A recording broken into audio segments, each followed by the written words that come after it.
బయటకు నడుస్తాం కదా, ఆ నడిచే దగ్గర వీళ్ళ అపార్ట్మెంట్ కావ్య కళానిధి శతావధాన్ బ్రహ్మశ్రీ పిసుపాటి చిదంబర శాస్త్రి గారి జీవిత అవధాన సాహిత్య చరిత్ర 5వ భాగం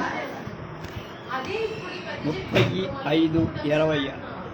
ఆయన వరుసగా అవధానాలతో జైత్రయాత్ర జరుపుతూ కాశీలో విజయం చేసి భారత ధర్మ మహామండలి సభాధ్యక్షులై దర్భాంగ మహారాజ శ్రీ శ్రీ రమేశ్వర సింహ ప్రభువుల సన్నిధిలో మరొక అష్టావధానం. అందులోని సభ్యులు చాలామంది మహామహోపాధ్యాయులు. ఆ అవధానంలో శాస్త్రి గారు ప్రదర్శించిన నైపుణ్యం, పాండిత్యాన్ని వాడు చాలా సంతోషం. శ్రీ మహారాజు పండిత ప్రేరణతో శాస్త్రి గారి 116లతో పాటు కావ్య కళానిధి అనే బిరుదు కూడా ఇచ్చి తమ ఆనందాన్ని వెల్లడి. 1922 ముఖ్యాల కృష్ణా జిల్లా.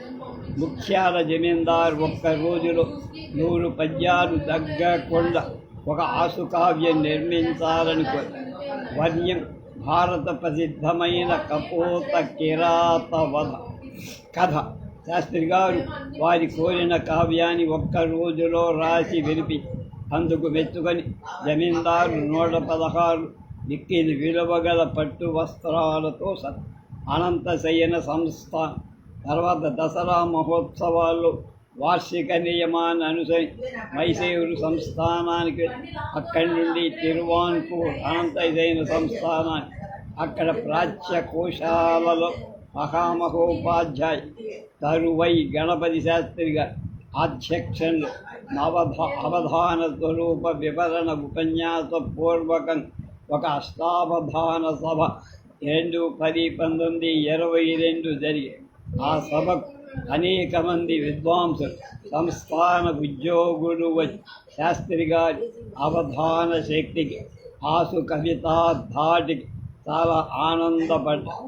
తర్వాత పురజనుల ఆదరంతో యూనియన్ క్లబ్ 10-10-19-22 అష్టావధాన సభ పురమంతా ఆసు కవితా విశంసలతో మారుమోదు. తర్వాత 12-10-22 శ్రీమదనంతశయన మహారాజ మహామహిమ శ్రీ శ్రీ రామవర్మ సన్నిధిలో అష్టావధాన సభ అతి మనోహరంగా అడిగిన ప్రశ్నలకన్నిటి చక్కని సమాధానాలు చెప్పారు. సభ తర్వాత ఆనంద తుందిత హృదయారవిందుడై మహారాజు స్వయంగా కవివీర సింహ కంకణంతో శాస్త్రి గారి కరాలు అలంకరి 316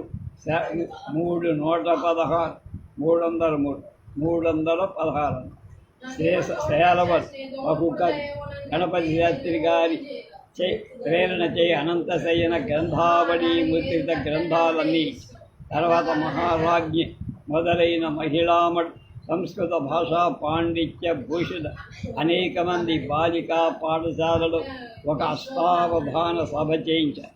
అందులో స్త్రీలే పుచ్చకుడు. దేశికిని కేరళ దేశం సంస్కృతాభిమానం ఎంత గొప్పగా ఉందో ఇప్పటికీ. ఈ సభలో కేరళ దేశపు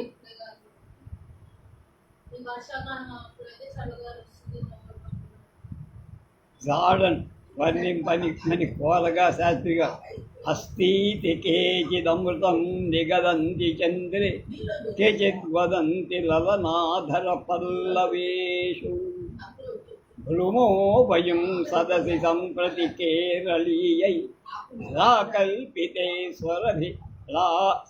స్వరభిలామ్రరసే మనోజ్ఞే అని సరసంగా వని.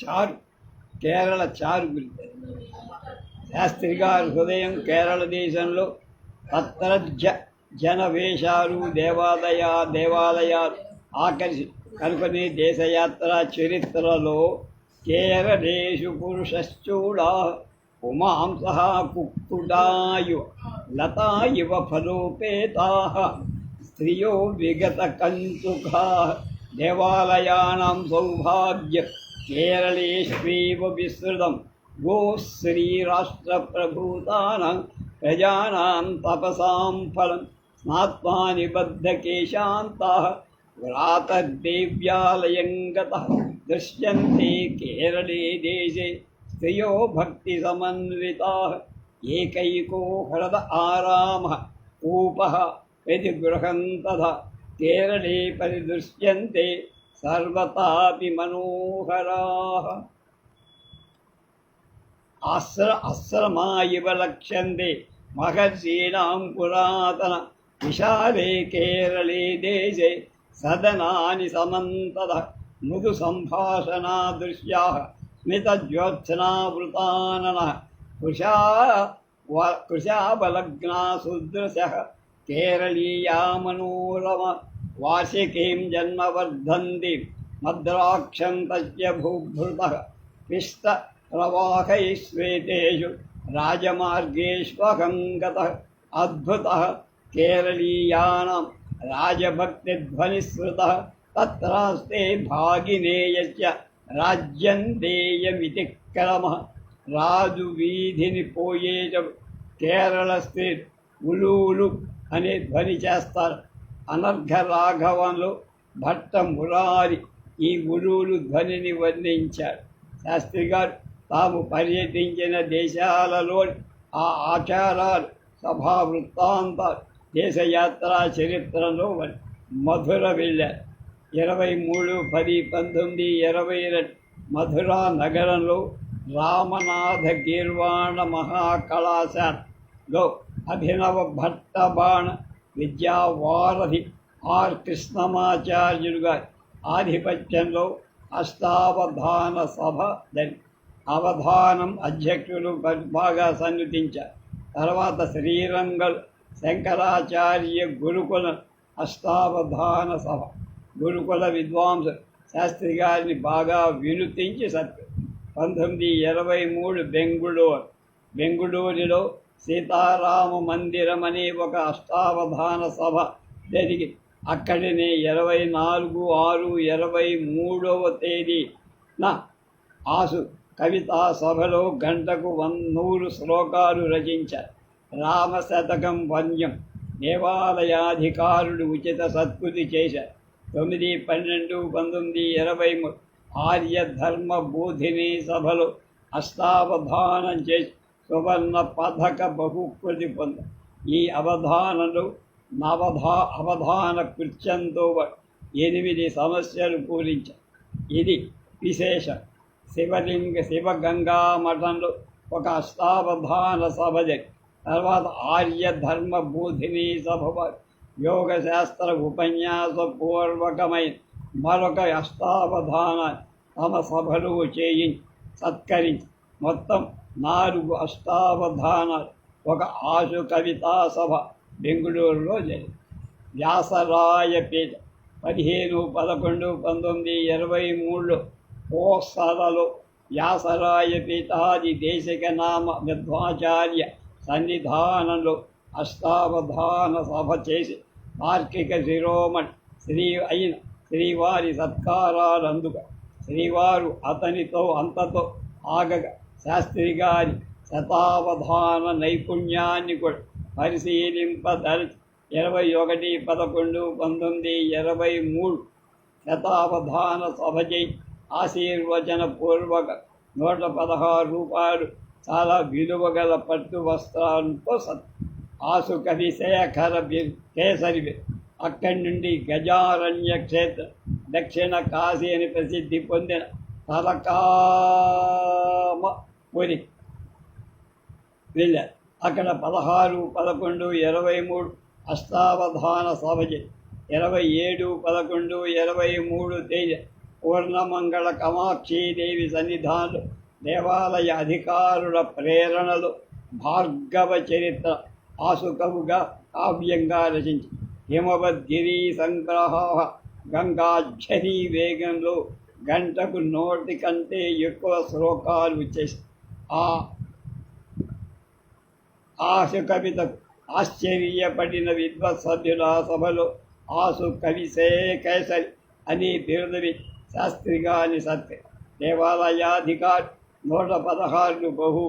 అక్కడ లోభిని గురించి శాస్త్రులు దేశయాత్రా చరిత్రలో ఇలా తత కశ్చిన్మహైశ్వర్యో దానమాన వివర్జిత నామ్నా శ్యామో గుణైశ్యామో వందేన శ్యామతాంగద శ్యామానతార సందృష్ట అని వర్ణించి కవుల దృష్టికి ఎక్కిన వాళ్ళ కీర్తి అయిన అపకీర్తి కానీ శాశ్వతంగా ఉంటుంది.